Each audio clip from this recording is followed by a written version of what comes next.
Hello everyone, and I'm sure you remember if you watched the last video my plans for this computer, the Inspiron 537. That has actually since changed. I did receive the processor, however, I will only be testing it in this computer because I don't really care about it, and this is a modified processor, so you want to be a little more careful with those. However, I did change my plans, and I guess I'll explain why. It was very unclear if 4 GB DIMMs that support Intel motherboards actually exist, and if they do, um, they seemed very expensive. So I instead actually did some more digging, found the 3rd revision motherboard for my Inspiron 530, and that does support quad cores, so that will hopefully resolve the issue. I'm not sure if it supports this CPU exactly, but I have a few motherboards floating around that have appropriately aged chipsets. I'm not sure exactly if they're the ones that are needed, and I sure hope that this CPU does work because the eBay seller, he was very reputable. He had like 99% positive feedback or something, but I don't know, either eBay closed his account or he closed his account himself. He's not there anymore, so yeah, I sure hope this works. But the first thing we should do, instead of popping the CPU in there, is update the BIOS to the latest revision, if it's not already. Because as you know, the BIOS does add CPU support rather often to computers. Because not only does it need to support it on a hardware level, such as chipset support, which I guess is kind of software, but not really, but it also needs to have the correct ICs, specifically power delivery ICs, and the ones that control the cores, or something to that effect. I don't remember exactly, but ICs are the reason why you can't find dual core Pentiums, Pentium D, on the Intel 915 chipset, if I remember correctly. So yes, I will get this thing booted and then we will be back. Well, I guess it just wouldn't be enough fun if the computer didn't quit working somewhere in there, so I guess let's try to figure out what that means. Dell apparently, I guess as with the Inspiron 530, or Inspiron, however you wish to say it, I suppose they must have dropped the status LEDs, the A, B, C, and D. However, we can probably be safe to assume that the memory just needs to be reseated. I don't think I actually took the memory out, but let's see if that does it.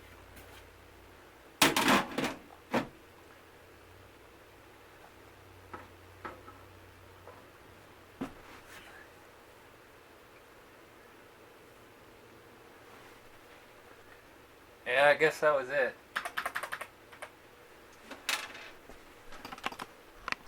So we'll go over here and, well, we're not going to be here for very long. Okay, so it has revision 3 of the BIOS. I'm going to have to guess that that is not the latest. So I will go on to Dell's site and see if we can figure out what the latest BIOS is. It's a bit strange, but apparently the 537 only has 3 revisions of the BIOS, and either it shipped with the last revision, or it had it I was about to say the same thing twice. Either it shipped with the last revision, or someone already updated it. So I guess we'll just go ahead with plopping the CPU in there and seeing what happens. One thing I just noticed is that all the SATA connectors on here, despite there being actual real SATA connectors, including the 3.3 volt rail, they're all molded power connectors, so that's lovely.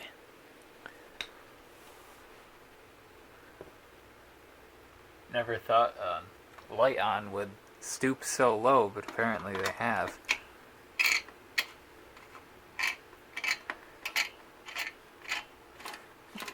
Heatsink screws are always very lovely sounding.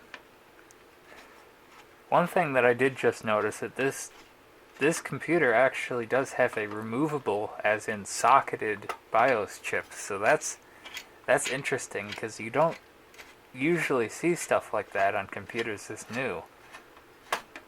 At least not the ones that I've usually seen. So I'm sure you saw moments ago when we were in the BIOS, but I don't quite remember. I know that this CPU that is currently in here is a Pentium, but I couldn't tell you anything more.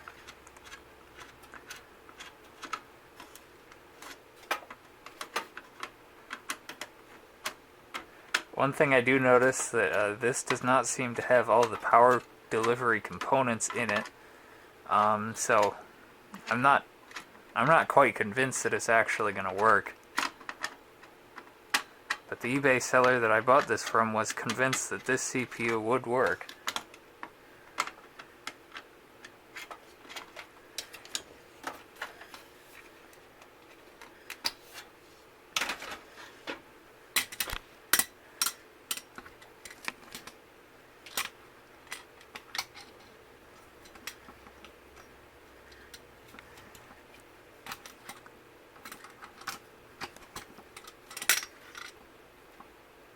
Yeah, I suppose you can see that. You can see here how there is these chips here that are missing. However, unlike the Dell Revision 2 motherboard for the Inspiron 530, it does have both of these chips next to these big ones. I assume that these are MOSFETs. Maybe these are too. I mean, I don't know. I've been meaning to look into what every component on the motherboard is, but I've yet to do that. And strangely, there is a spot for one more capacitor here than there is, and I am very much of a fan that all of the CPU power delivery capacitors are in fact solid. These will probably last a long time because it seems like it's a lot harder to mess up solid capacitors. But we'll go ahead and remove the old CPU here. This is a zero insertion forced socket, but there's always a lot of pressure on that clamp. And there it is. Let's see here. It's actually a Celeron, so I'm sure you guys already knew that, but I had forgotten about that. And of course you can't read too much of it because it's covered with thermal paste. I'll set that one aside for the moment, and we'll get out the brand new as in new to me, at least, Xeon E5450, and wow, I'm terrible about having things in shot apparently. And we'll just drop it in.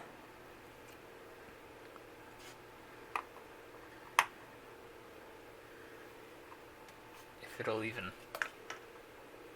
Let me think here. How is this supposed to go in? I guess like that.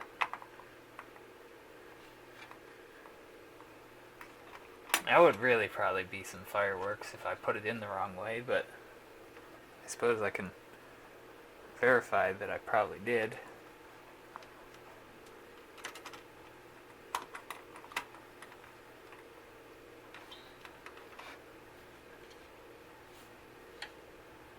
Yeah, alright, that appears to be sitting the same way as the old one, so I'd assume that to be the correct way. Basically, what looks like they did is that they swapped two pins and carved a couple holes into the side of the new CPU, as it doesn't look like it would fit without those holes. At least not fit correctly.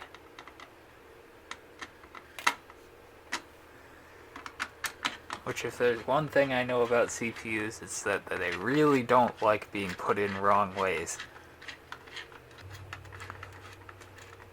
It is interesting, for being basically a completely different motherboard, how similar this one still is to my Inspiron 530. And well, there I go. It looks like over the course of this video I switched from saying Inspiron to Inspiron for good, because it's all I'm saying recently. But there you go. But it has same slots. nearly the same USB configuration, but like I said, I think there's one less header, 2 less memory slots, no solder pads for other ones, which is interesting. However, the rest of the motherboard seems very similarly laid out. I didn't bother putting thermal paste on it because this is not a particularly high wattage CPU, and I'm only going to be testing it long enough to make sure that it doesn't blow up. Okay. One thing I do find really weird is that despite there being absolutely no connection for a floppy drive on the motherboard, you still get a floppy drive power connector, which leads me to believe that perhaps this power supply, this 300 watt light-on, was perhaps shared among a few different models, particularly perhaps coming in some of the Inspiron 530. There we go, switching back my term again, or pronunciation rather. But my Inspiron 530 actually did come with a Best Tech power supply, which has since been changed. You will see the upgraded power supply later. But anyway, I guess this is where I say smoke test, so smoke test. Wow, that had absolutely no enthusiasm to it. Someone should fire me. Well, it didn't immediately turn on, so there could be worse signs. Make sure that all those are tight. Pretty sure that they are. But it would not be a good day if they weren't. Well, let's see if anything happens. Well, it immediately started outputting to the display. I guess this eBay seller did in fact know what he was talking about, because as you can see, it booted just fine into the BIOS. And as I kind of suspected, the motherboard has absolutely no idea what the CPU is. Well, actually no, it just says Xeon on the next line. I was thinking that it's only saying the model number, but yeah, I assume it'll work completely fine. I wouldn't be surprised if Speed Step wouldn't work like this. I'm not sure why the BIOS always says that there's only 3 gigabytes of RAM available. I did actually check in Windows, and it's the full 4 gigabytes. So that's really strange. And you can see we do have a whopping 12 megabytes of L2 cache, so that's pretty good. I'm thinking that a regular Core 2 quad actually did have that much. But this, I believe, is a slightly lower wattage. And it was also way cheaper than, say, a Q9 650 for the same processor speed. So anyway, I guess we'll have to, well, not that we have to, but I guess we will power this down. And basically I'll just swap the new CPU back in and wait for the mail to come, because that's when my new motherboard for the Inspiron 530 will be here. So we'll be back in almost no time at all. To whom it may concern, presuming it concerns anyone, I did get the old Junkmobile packaged back up. Probably gonna reinstall Windows 7 on it with a fresh copy, and then get it ready for resale. I might even upgrade the processor if it looks like the market for these things on eBay would be rather competitive. However, I don't know. I do call it a Junkmobile, but I mean, it's not really a bad machine. It could definitely be used for office and web browsing just as is. It's not going to be a speed machine, but it'll get you around the internet. So yeah, mail still hasn't came, so we'll be back in just another moment with the actual main part of the video. Well, here it is, folks.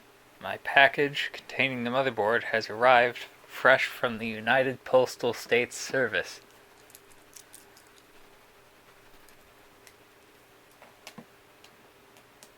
So, I don't really like these boxes because they're glued, which makes opening them a pain sometimes, but it could be worse. It's definitely better than a box that's completely covered in tape.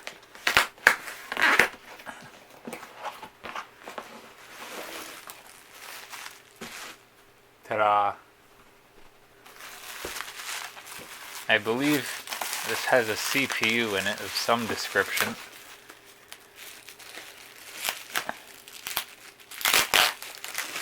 Not like it matters because it will shortly be upgraded.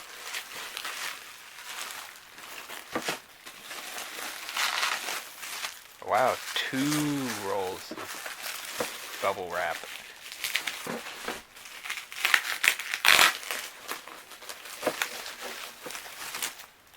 And a probably anti-static bag, but I'm not sure. There it is, folks. It's a DG33M03 motherboard. Let's see here. We've got a Core 2 Quad Q9300. So I mean that's not too bad, but I will be upgrading it just as soon as I make sure that this motherboard works, and then update the BIOS. And apparently I'll need to steal the CMOS battery off of the other one. I think it's like this on all of the ones that I've seen, but this power connector always looks slightly yellowed. Thinking that the plastic is legitimately just that color. Because this plastic here is still pretty much white.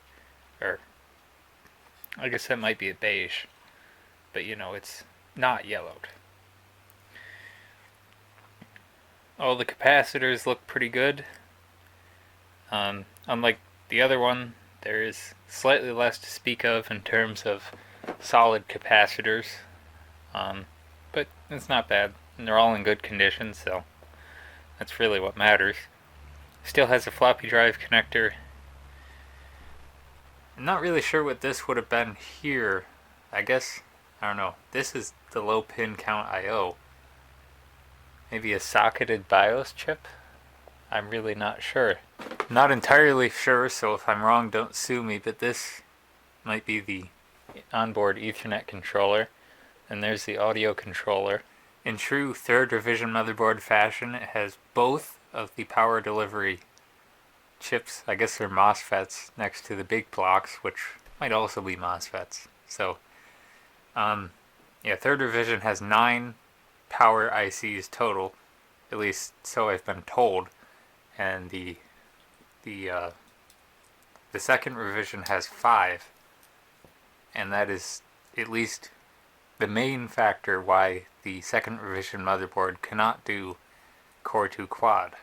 Upon further inspection, I did notice that this chip here, which I called the low pin count I/O controller, does indeed seem to have a BIOS sticker on it. I don't know if they made combined low pin count I/Os and BIOS chips, but that appears to be what has happened. And one thing that I am definitely curious about what it would have been used for is this little thing here called Board ID. So here is the system as it is currently. You can see some of the upgrades. There's a sound card lurking down here, which is just barely in frame, but you know, good enough. And then there's a Zotac, very orange 750 Ti, and the Antec power supply, which from what I know about Antec, it's kind of a miracle that it performs well, but I don't know, I've used it in a lot of different systems and it's been fine. Or maybe Antec being kind of sucky is a new thing. But you can see all these connectors are crimped, and I believe the ones on the previous power supply were as well, so we're not doing too bad. I guess the first thing to do is to take out the expansion cards. So as I did discuss in a previous video, I did get this computer at a, I don't know what you'd call it. It's like, oh yeah, an e-waste drop-off zone, I guess, would be the best thing to describe it. But it was at a junkyard, or a dump, I suppose is the most appropriate term. And then they had this shed. And they didn't really care what you took. But Ain't that pretty? And yellow DVI port, which, I mean, I don't know, I don't think that looks too great, but, you know, as soon as you use it, you no longer see it.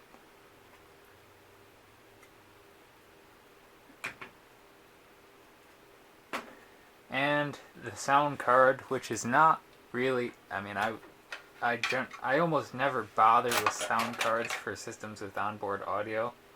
However, this does have the ability to boost the output. So I use this card with my unamplified compact speakers because that's, I don't know, that's the best thing that I had available. But it's an Asus, I don't even remember, I have the box somewhere, but it's a decent sound card. It's not too old. In fact, I think it was ordered from Newegg for like 2017. There was a lot of receipts in that box of junk that I picked up. Well, let's see, what should we do next? I suppose probably unplug. Oh, we didn't even get the modem out. Kind of a sad commentary that modems are so useless that you just forget you have them. But technology only marches forward, and it's not like there's much of an alternative use for them. I really ought to just remove it from the system, but oh well, it's an original part. It can stay. Try to get this stuff out of the way.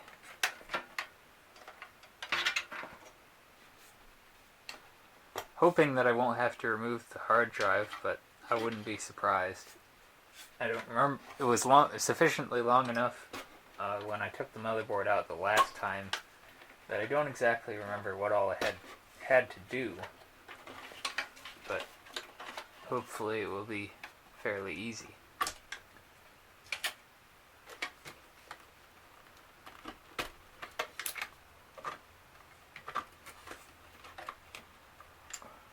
Whoops. My floppy connector is falling apart. That's not good. That's really not good. Took a few minutes, but I did get it out. The cable's okay. What happened is this top, I remember it now, the top part of this broke off one time, and it's really loose ever since.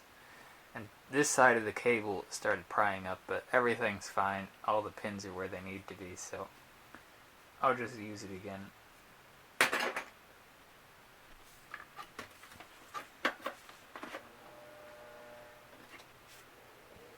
There goes the heater if you heard that noise. Yay, it's free. Now I just need to lift it out of here without spilling the screws that I didn't take out of it because I can't really reach them. And maybe unplug the CPU power connector somewhere along the way. And there goes one of the screws. There really goes one of the screws. But there it is. If I can hold it in frame. Apparently I just cannot do that today. Here is a side-by-side comparison of the old motherboard, which is on the left, versus the new motherboard. And as you can see, they are pretty much similar looking. They both have 4 SATA ports, though I do believe I have seen revision 2 motherboards for the Inspiron 530 that only have 2. Not sure what causes that to be the case, but as you can see, they are very much similar in their designs. In fact, largely the only difference is that some of the power delivery stuff that you see over there has been deleted from over here.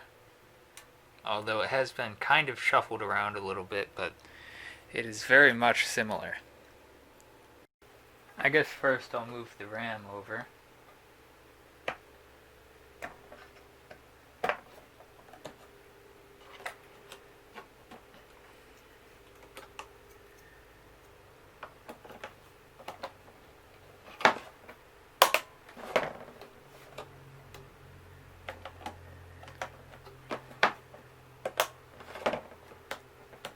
Now some people like to install the motherboard and then install the stuff on it.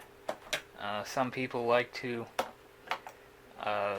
do what I'm doing and install the RAM and the CPU and all that, and then put the motherboard in. And it really doesn't matter how you do it, just make sure that you're not stressing the motherboard too much while doing so. And that's why I'm holding it on each side.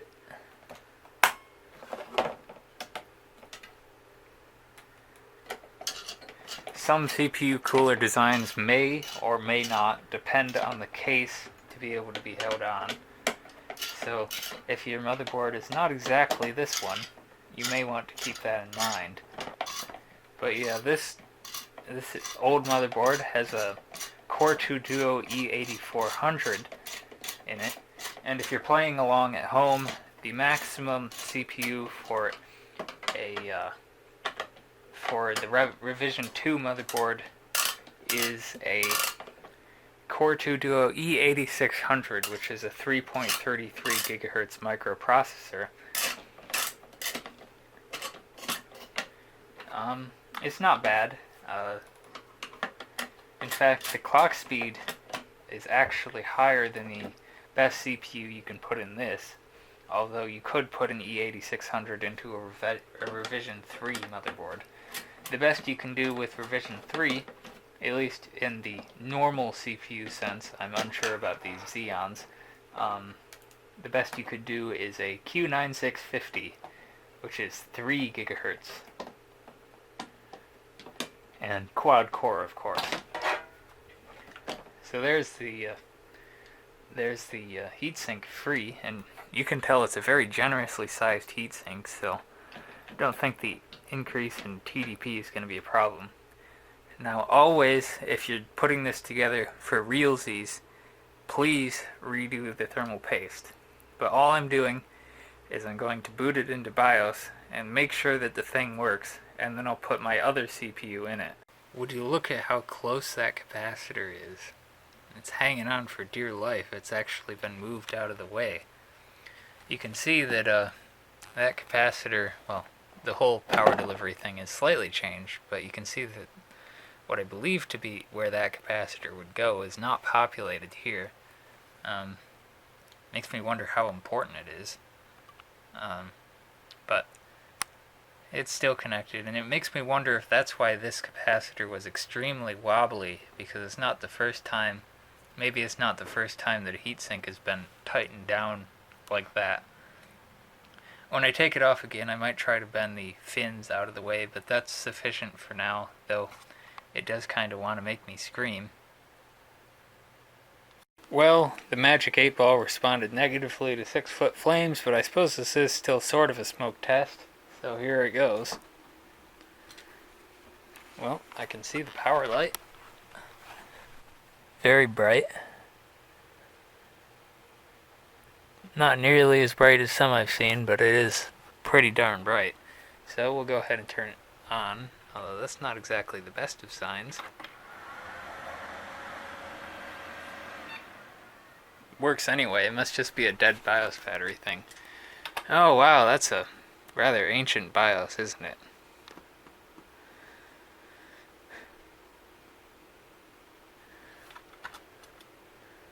Alright, well, everything looks alright.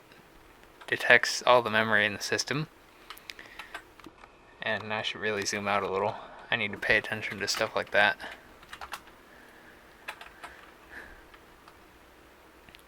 But yeah, that looks good, so I'll update the BIOS and make sure that the CPU is not getting too warm for that amount of time. Ignore the fan speed, it's not actually that hot. I just closed speed fan because it's particularly low level. And before you update the BIOS, you want to take all the precautions you can to prevent electrical instability on your network, and maybe even doing it from a UPS if you have such a thing. However, I think I'm all ready to go here, and as you can see, we're 3 versions out of date, so we'll update that. It should only take a couple of minutes, but sometimes it can take as much as a half an hour. I remember this one not being particularly fast or particularly slow, but we will come back when this has completed. So it just rebooted, and wow, look at that, we've got an Energy Star logo. That's something I've never seen before on this system. I guess we'll go into setup. I was going to say the floppy disk seek failed more than likely, at least somewhere along the way. As you can see, we're 1.0.18, so we are all up to date. So I guess it's now time for me to swap in the new processor and see if that actually happens to work with this system.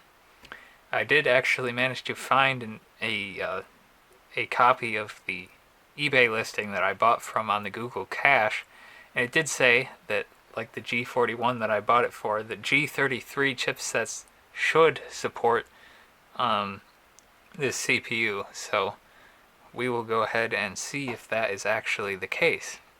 Well, there is my very low effort CPU heatsink hot rodding, so let's go ahead and pop this bad boy in here and see how well it does or does not fit.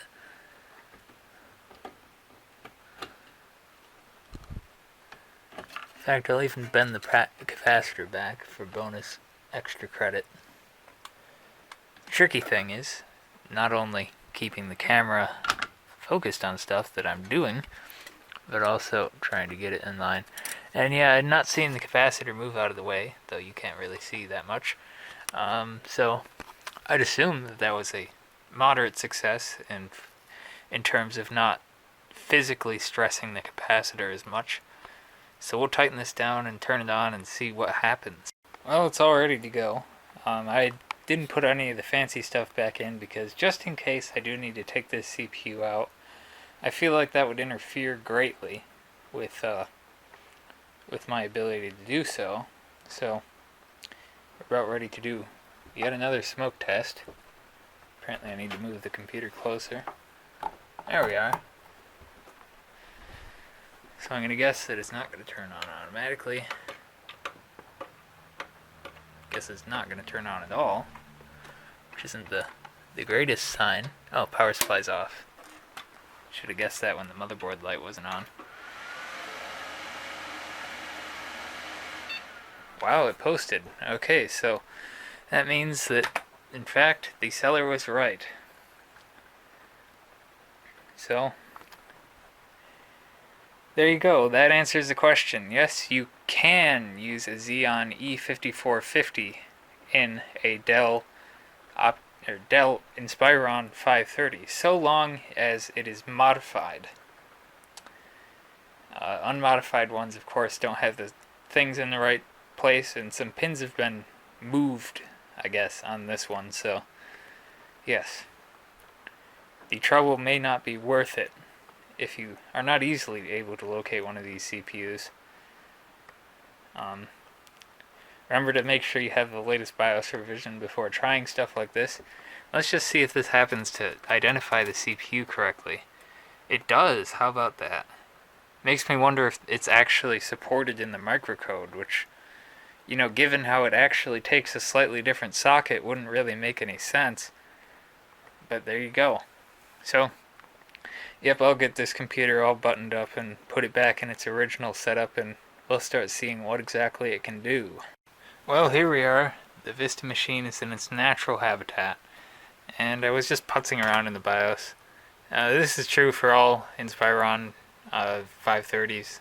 They only support 1.44 megabyte drives. What a weenie BIOS. And, of course, they did it in a really weird way. They give you SATA port 0 and 1, not 2 and 3, and they do give you 4 and 5. Doesn't really affect anything, but it's kind of annoying. Yes, PCI Express, okay. And let's see. RAID mode we do want. USB is in the correct setting. It's not a very featureful BIOS, but it's not bad. Don't really need remote wake up. Put this in last state probably. Don't want the auto power time. So I think that's all good. And Like any Inspiron 530 with a floppy drive, it does the seek test when it posts. And of course, we still got the Energy Star logo, which is kind of ironic. Ironic considering that this is actually a significantly higher wattage computer than it used to be. Well, I guess not significantly, but it does draw more power. And bam, there it goes, booting into Windows Vista. This hard drive is pretty darn fast, if I do say so. It's the boot orb. But anyway, let's see if we can tell if all the hardware is there, if I can manage to straddle those keys. Opened over here. Alright, so we have a 5.7 score, and it detects a Xeon, and we'll make sure it has 4 cores. Whoops. I suppose trying to open that again is not going to change anything. But yep, all 4 cores are there. Now, it's not that warm out here. It might be all of 15 degrees Celsius. So, temperatures in the 40s for a full load with just the junk thermal paste that had actually been open for several hours, and that's not focused, is really not bad. Even on the hottest of days, I'm sure it will have more than adequate temperatures under full load. Ain't that fancy? We've got the maximum scores for all components. This hard drive is actually original to the system. It's still pretty fast to this day as far as mechanical hard drives go. And it must have been like blistering fast in the day. It's also quite large for the day too. It's been chopped up, and there's the formatting space that gets used, and I'm sure if that flickering is on my screen as it is yours, that must be annoying. But this is like a 640 gigabyte drive, so that's pretty darn good for basically what was just kind of a typical Vista home premium system of the late 2008, early 2009. So thank you for watching this video. It wasn't exactly what I promised, but in the end I did upgrade this Vista machine, and this Core 2 Duo sticker is no longer correct. So thank you for watching. If you have a comment, please feel free to leave one. And have a nice night or day, or whatever.